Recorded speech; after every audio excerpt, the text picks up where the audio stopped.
Power's out, can't do shit, because PG&E.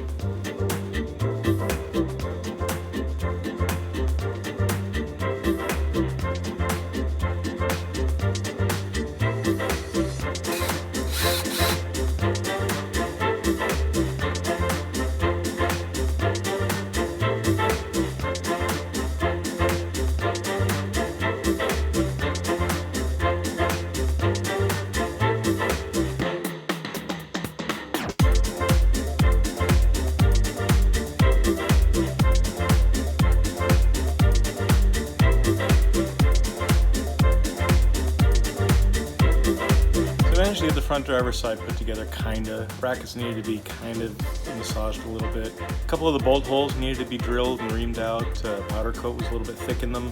One of them was drilled to M10, should have been M12. That was for the lower ball joint.